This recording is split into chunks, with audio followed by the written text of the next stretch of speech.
નમસ્કાર વિદ્યાર્થીઓ, પ્રગામી તરંગની ઝડપ તરંગ સાથે સંકળાયેલા સમીકરણ અને એની ભૌતિક રાશિઓ બાદ આપણે અહીંયા ઝડપ શોધવાની છે. ખાસ ધ્યાનમાં રાખવું, દોલન માટે પણ આપણે ઝડપ વ્યાખ્યાયિત કરી હતી અને તરંગ માટે પણ કરીએ છીએ. આ બંને ઝડપો અલગ અલગ છે, બંને ઝડપો સરખી નથી, કારણ કે દોલન એકને એક જ જગ્યાએ થતા હોય છે, જ્યારે તરંગ છે એ કોઈ દિશામાં ગતિ કરતા હોય છે. તો એક સામાન્ય તરંગની સમજૂતી દ્વારા આ વાત આપણે ધ્યાનમાં લઈએ. આ એક તરંગ છે અને એનું અવલોકન કરવા માટે આપણે એક સંદર્ભ બિંદુ અને કાર્તેઝીય યામ પદ્ધતિ લીધી. આ શું છે તો કે પ્રારંભિક સ્થાન છે. હવે થોડા સમય માટે તરંગને ગતિ કરવા દઈએ અને ગતિ કરીને તરંગ ધારો કે આ જગ્યાએ પહોંચે છે, તો તરંગના વેગનું, તરંગના ઝડપની અવલોકન કરવા માટે આપણે કોઈ નિશ્ચિત બિંદુ લીધું. ધારો કે આ બિંદુ લીધું, આપેલા સમયમાં એ ગતિ કરીને અહીંયા પહોંચ્યું, તો એનો અર્થ એવો થયો કે અહીંયા જો આપણે એમની ગતિ એનું અવલોકન કરીએ તો આ જે કદાચ બિંદુ છે એ જ બિંદુ અહીંયા પહોંચ્યો છે. અર્થાત જો આના માટે કડા હું 5 કડા 1 કહું અને આના માટે કડા 2 કહું, તો બે મહત્તમ સ્થાનાંતરે આવેલા બિંદુઓ છે. એનો અર્થ એવું કહી શકું કે એકની કડા અને બેની કડા બંને કેવી છે? સમાન છે. અર્થાત જે બિંદુનું આપણે અવલોકન લઈએ છીએ એની કડા સમાન થાય છે. એનો અર્થ kx minus omega t is equal two અચળ. આપણે એવા જ બિંદુઓનું અવલોકન કર્યું કે જે સમાન કડામાં છે, તો જ આપણને ખબર પડે કે સાચી ગતિ કેટલી કરી. હવે આ ધારો કે એક્સ અક્ષ હોય તો આણે કાપેલું અંતર ડેલ્ટા એક્સ અને સમય ડેલ્ટા ટી થાય. તો આપણે તો ઝડપ મેળવવી છે, તો સરેરાશ ઝડપની વાત કરીએ તો સરેરાશ ઝડપ માટે આપણે લખીએ છીએ v is equal to delta x by delta t પર બાર, અને તત્કાલીન ઝડપ માટે લખીએ dx બાય dt. તો x છે dx બાય dt લેવું છે, તો શું કરીશું તો કે સિમ્પલી અહીંયા સમય એની સાપેક્ષે વિકલન લઈએ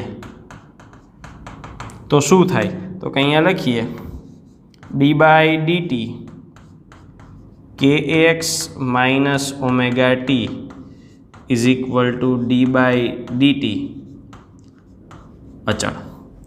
ચાલો, આનો જવાબ શું આવશે તો કે આનો જવાબ ડી બાય ડીટી, કે તો અચળાંક છે એમ નંબરીએ, એક્સનું વિકલન ડીએક્સ બાય ડીટી લખું, માઇનસ ઓમેગા એમ નંબર રહેશે કારણ કે એ તો અચળ જ હોય, આવૃત્તિ અને આવર્તકાળ, ટીનું વિકલન ડીટી બાય ડીટી, અચળનું વિકલન 0. ચાલો, કે dx બાય dt એટલે v સામે જવા દો એટલે માઇનસના પ્લસ ઓમેગા, ટીનું ટીની સાપેક્ષે વિકલન 1, તો v is equal to omega by k. આ તરંગ ઝડપનું સૂત્ર મેળવ્યું. હવે તરંગ ઝડપના સૂત્રને આપણે થોડા દોલન સાથે સરખાવીને પરફેક્ટ વાત કરીએ કે ક્યારે કઈ ઝડપ લેવાની. એટલા માટે આપણે અહીંયા આ આકૃતિ કાઢી નાખીએ અને જોઈએ કે ઝડપ કઈ લેવી. ધારો કે અહીંયા આપણે દોલન અને તરંગની વાત કરતા હોઈએ તો કોઈ તરંગ આ રીતે રચાયેલું છે, તો દોલન ક્યાં થતા હોય તો કે દોલન છે એ આ કણના થતા. આ દોલન છે, આ દોલન છે, અને તરંગ માટે ગતિની દિશા તો કે આ દિશામાં જાય છે, આ તરંગ જાય. તો અહીંયા આપણને કયો શબ્દ વાપરે ને એ અગત્યનો છે, દોલન અથવા કણ, કારણ કે દોલન તો એકલા કણના જ થાય છે. કણની ઝડપ કે, તો આપણે ચેપ્ટર 14 મુજબનું સૂત્ર વાપરવાનું. કયું તો કે v is equal to minus omega under root a square minus y અક્ષ પર સ્થાનાંતર થતું હોય તો વાય સ્ક્વેર વાળું, અથવા તો ત્રિકોણમિતિ વિધેય વાળું. પણ તરંગ ઝડપ કે, તો તરંગ ઝડપ માટે એટલે કે કણોના તંત્રની ઝડપ. એકલા કણની ઝડપ આ હોય, કણોનું તંત્ર ભેગું થાય એટલે તરંગ બનાવે. તો v = w/k થાય. હજુ જો આનું વિસ્તરણ કરીએ તો નવું સ્વરૂપે મળી શકે. w ની બદલે શું લખી શકાય? 2π/t. k ની બદલે શું લખી શકાય? 2π/λ. 2π કાઢો તો λ/t. લેમ્બડા 1/t તો લેમ્બડા અને આવૃત્તિનો v. એટલે કેટલા સમીકરણો મળ્યા? ω/k વાપરી શકાય, λ/t વાપરી શકાય, λ/v વાપરી શકાય. અને જો આ કેવો સરસ મેળ છે, λ/t. λ/t એટલે તો કે તરંગ, આ એક તરંગ થાય તો એક પુનરાવર્તન થાય ત્યારે અંતર કેટલું કાપે? તો કે આના પરથી સ્પષ્ટ થઈ ગયું કે એક પુનરાવર્તન થાય ત્યારે અંતર લેમ્બડા જેટલું અને સમય એટલે આવર્તકાળ, જેને આપણે કહીએ છીએ t. તો એના પરથી પણ λ/t નક્કી કરી શકાય. તો આ તરંગ ઝડપ એનો આધાર ω/k, λ/t અથવા λ/v ઉપર આધાર રાખે છે. તો આને આધારે આપણે જુદા જુદા માધ્યમો માટે, કારણ કે આપણે બિનિયાંત્રિક તરંગોની જ વાત કરીએ છીએ, તો જુદા જુદા માધ્યમો માટે તરંગ ઝડપ કેવી હોય એની ચર્ચા કરવી છે. તો એની ચર્ચા પહેલાં અગેન એક રેફરન્સ આપણે ધ્યાનમાં લઈએ. શું રેફરન્સ લેશું? તો કે આપણે આગળ ચર્ચા કરી હતી કઈ? તો કે લંબગત અને સંગત તરંગો માટે ઘન, પ્રવાહી અને વાયુ આવા ગુણધર્મો સાથે આપણે ચેક કર્યું હતું કે લંબગત કોનામાં શક્ય છે અને સંગત કોનામાં શક્ય છે. એ જ વાતને અહીંયા દોહરાવીએ. અને ત્યાં એવું કીધું હતું કે ઘન પદાર્થમાં લંબગત શક્ય છે, ઘન પદાર્થમાં સંગત એ શક્ય છે, પ્રવાહીમાંય સંગત શક્ય છે અને વાયુમાંય સંગત શક્ય છે. જ્યારે આના માટે લંબગત તરંગો પ્રવાહી અને વાયુમાં શક્ય નથી. કારણ શું હતું? તો કે લંબગત છે એ તરંગો પસાર થાય ત્યારે શું થતું? તો કે આકાર બદલતો, આકાર સ્થિતિસ્થાપકતા જોવા મળતી. અને અહીંયા તો કે અહીંયા કદ સ્થિતિસ્થાપકતા જોવા મળતી.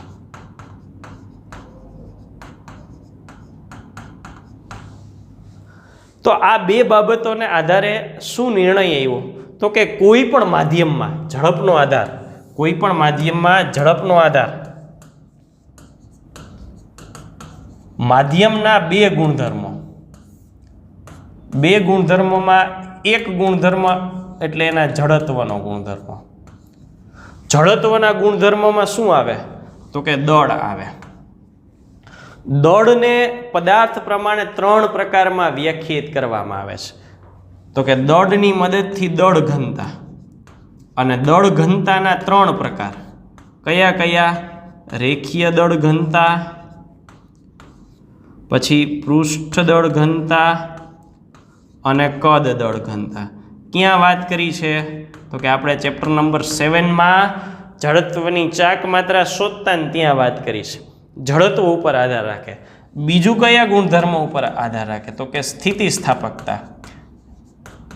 સ્થિતિસ્થાપકતા, સ્થિતિસ્થાપકતા અંક કેટલા? 3. યંગ મોડ્યુલસ, પછી બલ્ક મોડ્યુલસ અને આકાર એટલે કે શિયરિંગ મોડ્યુલસ. આવા ત્રણ પરિબળો ઉપર આધાર રાખે. મુખ્યત્વે બે પરિબળો, જડત્વ અને સ્થિતિસ્થાપકતા. જડત્વ હોય તો આ ભૌતિક રાશિઓમાંથી જે દ્રવ્ય આપેલું હોય, એક પરિમાણિક આપેલું હોય તો રેખીય દળ ઘનતા વ્યાખ્યાયિત કરાય. દ્વિપારિમાણિક આપેલું હોય તો પૃષ્ઠ, ત્રિપારિમાણિક હોય તો કદ. સ્થિતિસ્થાપકતાનો ગુણધર્મ હતો તો યંગ મોડ્યુલસ, બલ્ક મોડ્યુલસ, આકાર મોડ્યુલસનો ઉપયોગ કરી શકાય. હવે આ બાબતોને આધીન સૌ પ્રથમ પ્રયત્ન કર્યો ન્યૂટન અને ત્યારબાદ લાપ્લાસે. તો સૌથી પહેલો પ્રયત્ન આપણે લંબગત તરંગની ઝડપ મેળવવા માટે કરવો છે. લંબગત તરંગ માટે આપણે તણાવવાળી દોરી લઈએ છીએ. મૂળ હેતુ શું છે? લંબગત તરંગમાં શું થાય, અને એના માટે શું લઈએ છીએ? તો કે તણાવવાળી દોરી. તણાવવાળી દોરી એટલે તો કે કશું નહીં, એક દોરીને બાંધી દો. આ છત છે, એની સાથે એક દોરીને લટકાવો અને બાંધી દો. આને ખેંચેલી રાખવી છે. ખેંચેલી રાખવી છે એટલે અહીંયા તમારે કોઈ પદાર્થ લટકાવી દેવાનો છે. પદાર્થ લટકાવો છો, એનું વજન ધારો કે W છે, તો આપણો ચેપ્ટર 5ના નિયમ એવું કહે છે કે નીચે વજન બળ લાગે તો ઉપર શું લાગે? તણાવ બળ T લાગે. અર્થાત સંતુલન હોય ત્યારે W = T થાય. હવે બીજી વાત આપણે કરવી છે આ દોરીની. દોરી તો દોરી છે એનું દળ ધારો કે છે M, એની લંબાઈ દોરીની છે L. તો રેખીય દળ ઘનતા એટલે કુલ દળના છેદમાં લંબાઈ. હવે ખરેખર રેખીય દળ ઘનતાની સંજ્ઞા વાપરીએ છીએ લેમડા, પણ આ કેસમાં જો લેમડા વાપરશું તો તરંગ લંબાઈ અને રેખીય દળ ઘનતાની સંજ્ઞા સરખી થઈ જાય. એટલે આ કેસ પૂરતું લેમડા વાપરવાને બદલે સંજ્ઞા શું વાપરવામાં આવે છે? તો કે મ્યુ. એટલે અહીંયા આપણે માહિતીમાં લખીએ કે દોરી માટે રેખીય દળ ઘનતા મ્યુ = M/L. ચાલો, એકમ શું થાય? કિલોગ્રામ પ્રતિ મીટર. પારિમાણિક સૂત્ર શું થાય? M1L -1 T0. કિલોગ્રામનો 1, લંબાઈનો -1 T0. દોરી માટે તણાવ બળ W = T. W વજન લટકાવીને આપણે દોરીને ખેંચી રાખીએ છીએ. અને એકમ શું થાય? તો કે એકમ થાય ન્યૂટન. ન્યૂટન એટલે કિલોગ્રામ મીટર પ્રતિ સેકન્ડ સ્ક્વેર. અને પારિમાણિક સૂત્ર થાય M1L1 T-2. તો અહીંયા આપણે હવે ચેપ્ટર નંબર 2નો ઉપયોગ કરશું. ચેપ્ટર નંબર 2 એમાં આવતું હતું પારિમાણિક વિશ્લેષણ. પારિમાણિક વિશ્લેષણ અને એમાંય આવતું હતું ઉપયોગ 3. એનો પણ ઉપયોગ નંબર 3 એની ચર્ચા કરવી છે અને એ મુજબ આ સમીકરણ સુધી આપણે પહોંચવું છે. તો ઉપયોગ નંબર 3ની વાત કરીએ. અહીંયા આપણે ઝડપ શોધવી છે. તો અહીંયા આપણે એવી વાત કરીએ કે ઝડપનો આધાર કોના કોના પર છે? તો કે ઝડપનો આધાર મ્યુ પર છે અને તણાવ બળ T પર છે. તો હું લખું V ચલે છે μ⁴ T⁵B. ચાલો પછીનું સ્ટેપ તો કે V = મૂકે એટલે કંઈક અચળાંક મૂકવો પડે કે શું કિંમત છે એ ખબર નથી. μ⁴ T⁵B જ્યાં K એટલે શું? તો કે Kની વિશેષતા હતી પરિમાણ રહિત અચળાંક હતો, એને કોઈ પરિમાણ ન હોય. તો હવે પારિમાણિક સૂત્ર આપણે 1 by 1 મૂકવાના થાય. વેગનું પારિમાણિક સૂત્ર તો કે M0L1 T-1. કે તો પરિમાણ રહિત છે મ્યુનું પારિમાણિક સૂત્ર આપણે મેળવીએ M1L-1 T0 એની A ઘાત, પછી T M1L1 T-2 એની B ઘાત. આપણે પારિમાણિક સૂત્ર મેળવીએ. હવે આકૃતિ આપણે જવા દઈએ છીએ અને આપણા મૂળ સાદુરૂપ પર આગળ વધીએ. તો આ સાદુરૂપને આગળ વધારતા ઘાત સરખાવીએ. ચાલો શું થશે? તો કે અહીંથી આગળ વધારીએ. ડાબી બાજુનો પાર્ટ એમ નામ રાખીએ. શું છે? M0L1 T-1. જમણી બાજુ M1 × A ગુણ્યા 1 વધતા અહીંયા 1 × B એટલે B × 1 છે. Lની વાત કરીએ -1 ને A એટલે A ગુણ્યા -1. અહીંયા 1 અને B છે પ્લસ B × 1. T 0 × A અને -2 × B. a ગુણ્યા 0 પ્લસ b ગુણ્યા -2. ચાલો શું થાય તો કે m a plus b l minus a plus b t -2b m0 l1 t -1. હવે જે ઘાત સરખાવવામાં સરળતા રહે ને એ ઘાત લેવાય. પહેલાં તો જો સરળતા રહે ને મજા આવે એવું છે 0, તો 0ની સામે છે a પ્લસ b, એટલે હું અહીંયા લખું mની ઘાત સરખાવીએ તો ડાબી બાજુ છે 0 ને જમણી બાજુ છે a પ્લસ b, અર્થાત a is equal to -b.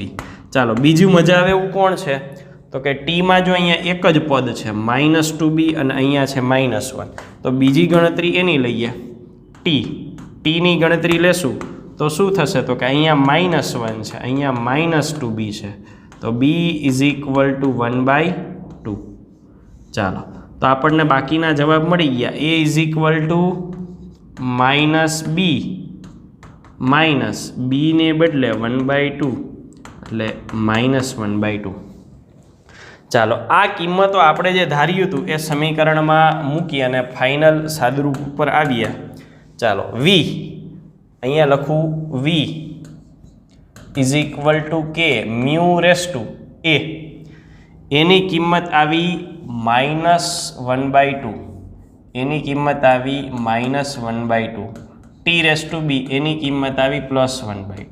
તો v કે માઇનસ ઘાત છે એટલે છેદમાં, પ્લસ ઘાત છે એટલે અંશમાં, ને બેયની 1/2 એટલે વર્ગમૂળમાં. તો આ આપણને અહીંયા સમીકરણની દ્રષ્ટિએ આન્સર મળ્યો. સમીકરણની દ્રષ્ટિએ આન્સર મળ્યો. હવે પ્રાયોગિક રીતે ચેક કરવાનું છે કે આ સાચો છે.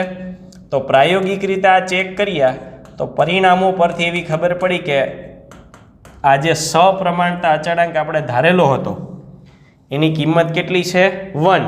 તો એના પરથી ફાઇનલ સમીકરણ v ઇઝ ઇક્વલ ટુ થયું √t/μ. એટલે દોરીમાં જ્યારે એટલે કે માધ્યમમાં જ્યારે લંબગત તરંગો પસાર થાય છે ત્યારે તરંગની ઝડપ v is equal two t/μ. જ્યાં t કોનો છે બહુ ધ્યાન રાખવું જરૂરી છે, તણાવ બળનો છે, અને મ્યુ શું છે તો કે રેખીય દળ ઘનતા છે. આ ભૌતિક રાશિના અર્થ ખબર ન હોય તો આપણને સૂત્ર આવડવા છતાં MCQ ખોટું પડે. તો લંબગત તરંગની ઝડપ અહીંયા આપણે શોધી. હવે બીજા પાર્ટ ઉપર આવીએ. બીજા પાર્ટ ઉપર આપણે સંગત તરંગની ઝડપ શોધવી છે, અને સંગત તરંગ માટે આપણે લઈએ છીએ ધ્વનિ તરંગો એટલે કે સંગત તરંગો. ધ્વનિ જ્યારે કોઈ પણ માધ્યમમાં આગળ વધે છે ત્યારે હવાના કણોના સંઘનન અને વિઘનનની પ્રક્રિયાથી આગળ વધે છે, જે આપણે આગળના ચેપ્ટરમાં આગળના લેક્ચરમાં ડિટેલમાં જોઈ લીધું. તો આ ધ્વનિ જ્યારે પ્રસાર પામે છે ત્યારે માધ્યમમાં કયા પ્રકારના ફેરફાર કરે છે તો કે માધ્યમમાં થતા ફેરફારોમાં દબાણ બદલે છે, બીજું ઘનતા બદલે છે. દબાણ બદલે છે, ઘનતા બદલે છે. દબાણનો ફેરફાર થવો એ સ્થિતિસ્થાપકતા સાથે સંકળાયેલી વાત છે.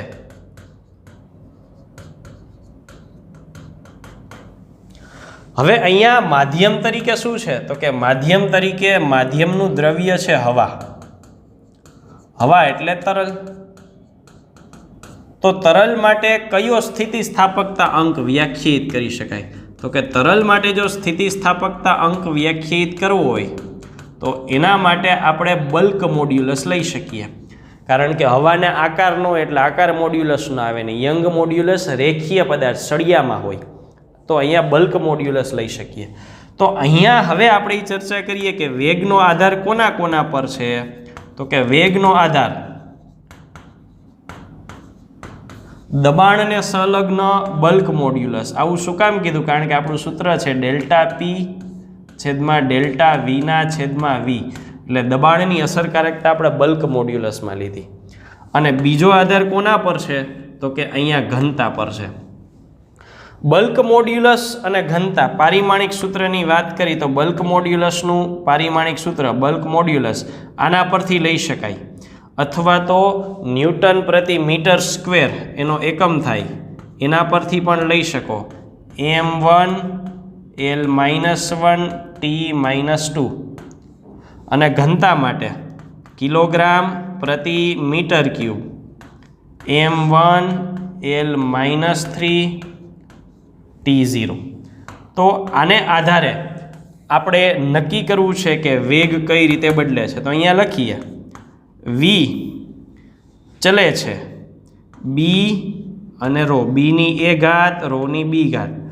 સપ્રમાણતા માટે સપ્રમાણતા અચળાંક k b⁴ ρ⁴ b, જ્યાં k પરિમાણ રહિત સપ્રમાણતા અચળાંક એટલે m0 L0 T0.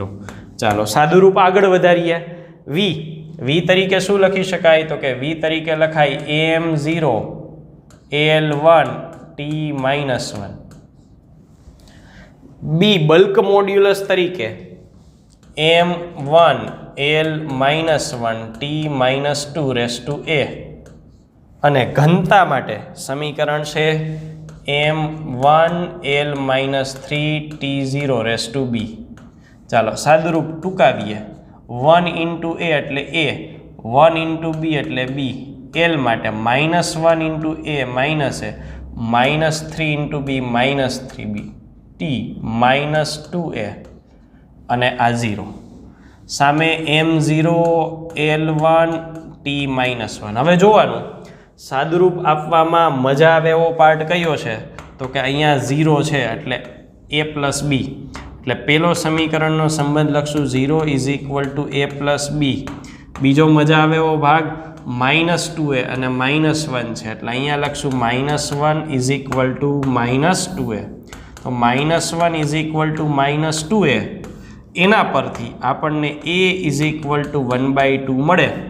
તો અહીંયા b = -1/2 થાય. જે આપણે આ સમીકરણમાં મૂકીએ તો v = k બીની a ઘાત એટલે 1/2 રોની b ઘાત એટલે કે -1/2. તો v = k √b/ρ. તો આ આપણને સમીકરણ મળ્યું. આ સમીકરણ આપણને v = k b/ρ સમીકરણ મળ્યું. હવે આ વેગનું સમીકરણ મળ્યા પછી આપણે પ્રાયોગિક રીતે ચેક કરવાનું છે કે સમીકરણ સાચું છે કે નહીં, અને અહીંયા અચળાંક જે મળે છે એ મેળવવાનો છે. તો એની ચર્ચા, એની સાબિતી માટે આપણે આગળ જઈએ. આપણે આ સમીકરણને બલ્ક મોડ્યુલસને દબાણના સ્વરૂપમાં ફેરવવો છે, કારણ કે એની સાથે સંલગ્ન છે. એની વાત કરીએ તો દબાણના સ્વરૂપમાં ફેરવવો છે. તો ન્યૂટને શું કર્યું? તો આ સમીકરણ ઉપરથી આપણે આગળ વધીએ કે ન્યૂટને એવું કીધું. શું કીધું? તો કે ન્યૂટન દ્વારા એવું કહેવામાં આવ્યું કે આ હવા છે, માધ્યમ તરીકે શું છે? તો કે માધ્યમ તરીકે હવા છે. એટલે આદર્શ વાયુની સ્થિતિ મુજબ આપણે વિચારીએ તો આદર્શ વાયુ મુજબ PV = μRT થાય. μRT થાય એટલે આ તો કે બદલે છે, કદ તો કે બદલે છે, હવાનું સંકોચન અને વિસ્તરણ થાય છે. μRT અચળ હોય, આ બંને બદલે છે. T તો કે T ની ખબર નથી, કાંઈ વાંધો નહીં, ખબર નથી ને, હાલો માની લ્યો કે અચળ જ રહે છે, તાપમાન અચળ રહે. ન્યૂટને આવું માની લીધું કે તાપમાન અચળ રહે છે. તાપમાન અચળ રહે એવું માની લીધું, એનો અર્થ PV = μ અચળ, R અચળ ને T અચળ, એટલે PV = અચળ થઈ જાય. તો હવે આ બે બદલે છે. કેવી રીતે બદલે છે? તો કે કોઈ પણની સાપેક્ષે વિકલન લઈએ. ડેલ્ટા PV, P અને V નો ગુણાકાર અચળ છે તો એનો તફાવત. હવે અચળનો તફાવત શું થાય? શૂન્ય જ થાય. ગુણાકાર છે એટલે આમ વિકલન પ્રમાણે કરી શકાય અને એમનામાં લખી શકાય. P અચળ રાખી તો V બદલે એટલે ડેલ્ટા V, વત્તા દબાણ બદલે તો કદ અચળ. કોના જેવી વાત છે? તો કે આપણે કરેલું જ છે. એ બી એનું જો ટીની સાપેક્ષે વિકલન કરીએ, ધારો કે ટીની સાપેક્ષે વિકલન કરીએ તો આનો જવાબ શું થાય?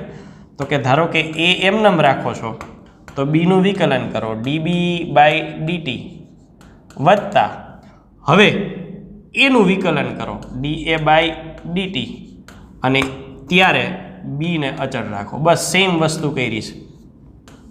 છેદમાંથી dt બધાયમાં નીકળી ગયું. બસ એ જ વસ્તુ અહીંયા આવી.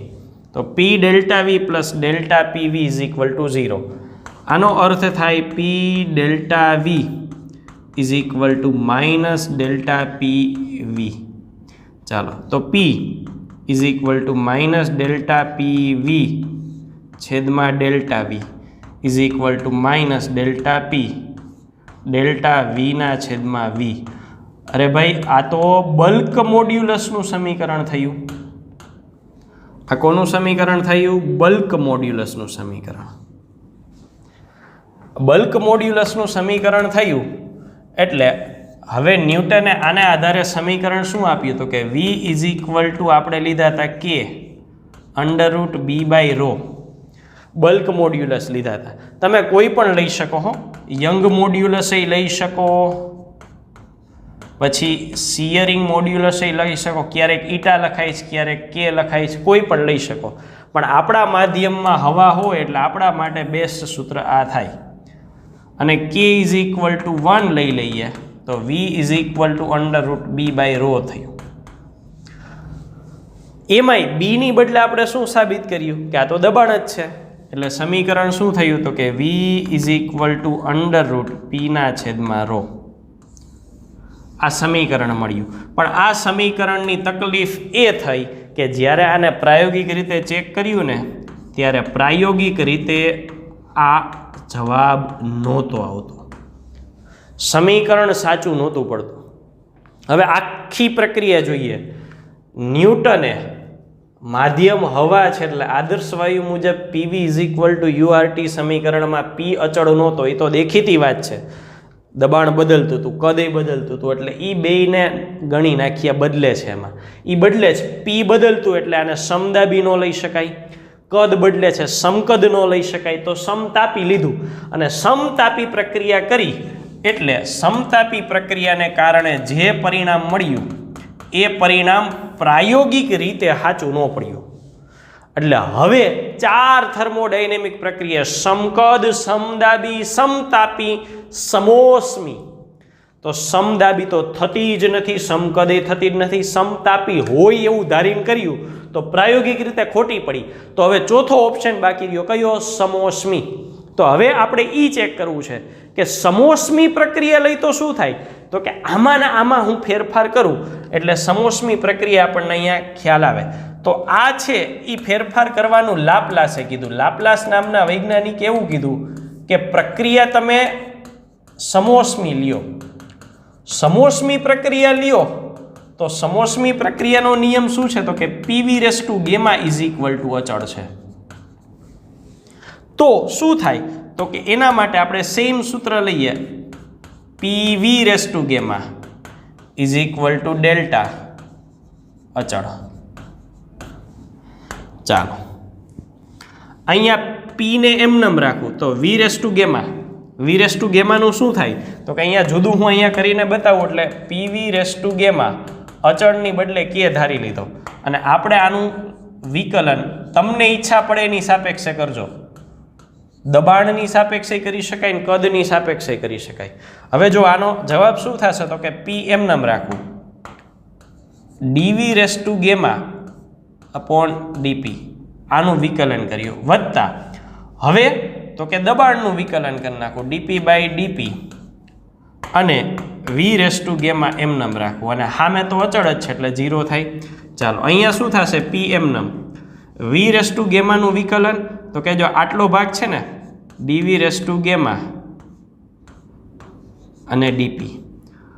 હવે વિકલન કરવું હોય ને તો dV જોઈએ તો અહીંયા dV વડે ગુણીને dV વડે ભાગી નાખો એટલે જો આટલા ભાગનું સેટિંગ કર્યું અને સાંકળનો નિયમ કે ભાઈ પ્લસ dP/dP P નું P ની સાપેક્ષે વિકલન 1 V⁻γ ઇઝ ઇક્વલ ટુ 0. ચાલો અહીંયા શું થશે? P આનું gamma v raise to gamma -1 dv by dp is equal to આ સામે જ વહી જશે, સામે ન જવા દેવું હોય તોય રહેવા દો, plus v raise to gamma is equal to 0. આને ગોઠવી નાખીએ. જો gamma v raise to gamma -1 v raise to gamma -1 p એમનમ ડીવી છેદનો લસા લઈ લે એટલે ડીપી સામે વહી જાય ને, v raise to gamma d p અને આ બાજુ સામે જશે તો 0. બસ એ જ વસ્તુ અહીંયા લખી નાખું. શું થયું તો કે આ મુજબ લખું ગેમા પછી v raise to gamma -1 into p d v ડીવીની બદલે આપણે ડેલ્ટા વાપરીએ છીએ એટલે delta v plus v raise to gamma ડીપીની બદલે delta p is equal to 0. આ એની સાબિતી છે. ચાલો હવે આ પાર્ટને કાઢીને પાછા આપણા મૂળ ભાગ તરફ આગળ વધીએ. તો આમાં જરૂર પડે ત્યાં સાદુરૂપમાં લઈએ. ડાબી બાજુનો ભાગ એમનેમ રાખું ગેમા. આ વી રેસ ટુ ગેમા -1 છે એટલે વી રેસ ટુ ગેમા અને 1 ઘાત છેદમાં એટલે થઈ ગયું ને ગેમા -1 પી એમનેમ ડેલ્ટા વી એમનેમ આ સામે જાય minus v raise to gamma delta p. ચાલો સાદુરૂપ ધ્યાનમાં લઈએ એટલે વી રેસ ટુ ગેમા અને વી રેસ ટુ ગેમા આટલું કેન્સલ. બાકીનાને ગોઠવીએ માઇનસ ડેલ્ટા પી એમનેમ રહેવા દો. અહીંથી શું થશે તો કે ડેલ્ટા વી છેદમાં જશે. આ ડેલ્ટા વી છેદમાં ગયો, આ વી ક્યાં જશે અંશમાં, પણ અંશ એટલે છેદનો છેદ એટલે અહીંયા લખી નાખું યસ. આ બાજુ શું બાકી રહ્યું ગેમા પી. હવે આ જે છે માઇનસ પી ડેલ્ટા વીના છેદમાં વી એ બલ્ક મોડ્યુલસનું સૂત્ર થયું. તો અહીંયા શું આવ્યું ગેમા પી. જો કેટલો ફરક આવ્યો તો કે અહીંયા હું લખું સરખામણીથી ન્યૂટન અને લાપ્લાસ આ બેએ શું કીધું ને શું ફરક આવ્યો. ન્યૂટન અને લાપ્લાસ. ન્યૂટને પ્રક્રિયા કઈ ધારવાની કીધી તો કે ન્યૂટને એવું કીધું કે પ્રક્રિયા છે એ સમતાપી લો. લાપ્લાસે શું કીધું તો કે પ્રક્રિયા છે એ સમોષ્મી લ્યો. પ્રક્રિયા આ મુજબ લઈએ એટલે સમીકરણમાં આપણને શું થતું હતું તો કે સમીકરણ જ્યારે આદર્શ વાયુ માટે વાત કરી ત્યારે પીવી ઇઝ ઇક્વલ ટુ અચળ થાય અને સમોષ્મી કહે એટલે PV race to gamma is equal two અચળ થાય. તો એ કેસમાં આપણને બલ્ક મોડ્યુલસ નું સમીકરણ શું મળતું હતું તો કે બલ્ક મોડ્યુલસ આ કેસમાં B is equal to P મળ્યા અને આ કેસમાં B is equal to gamma P. Gamma એટલે સીપીના છેદમાં સીવી ઓબ્વિયસલી. ચાલો હવે એના પરથી વેગનું સમીકરણ શું હતું તો કે વેગનું સમીકરણ આપણે આવ્યું હતું એ આવું હતું કે વેગ v is equal to under root b upon rho. એ મુજબ જો આપણે અહીંયા વેગ મૂકીએ તો વેગનું સમીકરણ શું થાય તો કે v is equal to under root p upon rho અને આના મુજબ v is equal to under root gamma p upon rho. પછી એને પ્રાયોગિક રીતે ચેક કર્યા તો પ્રાયોગિક રીતે કોણ સાચું પડ્યું ને કોણ ખોટું પડ્યું તો કે ન્યુટ્રોનનું સમીકરણ ચેક કર્યું તો ન્યૂટનનું સમીકરણ ખોટું પડ્યું જ્યારે લાપ્લાસનું સમીકરણ સાચું પડ્યું.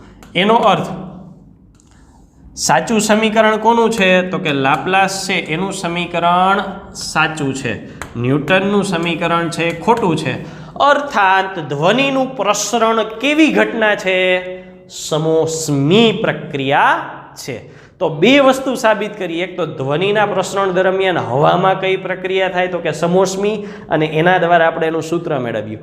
એટલે એમસીક્યુ કે દાખલામાં પૂછે ને તો ઘણી વખત એવું કહે છે કે ન્યૂટન મુજબ ગણતરી કરો. આપણે એ શબ્દ ભૂલી જઈએ ને તો લાપ્લાસ મુજબ ગણતરી કરી નાખીએ કારણ કે ખરેખર સાચું સૂત્ર તો એ જ છે. અને એમસીક્યુમાં કોમ્પિટિટિવ એક્ઝામમાં આપણને ગોટે ચડાવવા માટે ન્યૂટનના નામનો ઉલ્લેખ કરી દે એટલે આપણને એવું પૂછી લે કે જે ખરેખર ખોટું છે અને આપણે એ ખોટાની બદલે સાચું લખ નાખીએ. ખાસ જોવું ન્યૂટન કે તો આ મુજબ, લાપ્લાસ કે તો આ મુજબ અને કાંઈ ન કે તો ફરજિયાત લાપ્લાસ જ લેવાનું થાય કારણ કે પ્રાયોગિક રીતે તો એ જ સાચું છે. તો આ બંને ઉદાહરણો દ્વારા આપણે લંબગત અને સંગત તરંગ માટે ઝડપનું સમીકરણ મેળવ્યું. Thank you.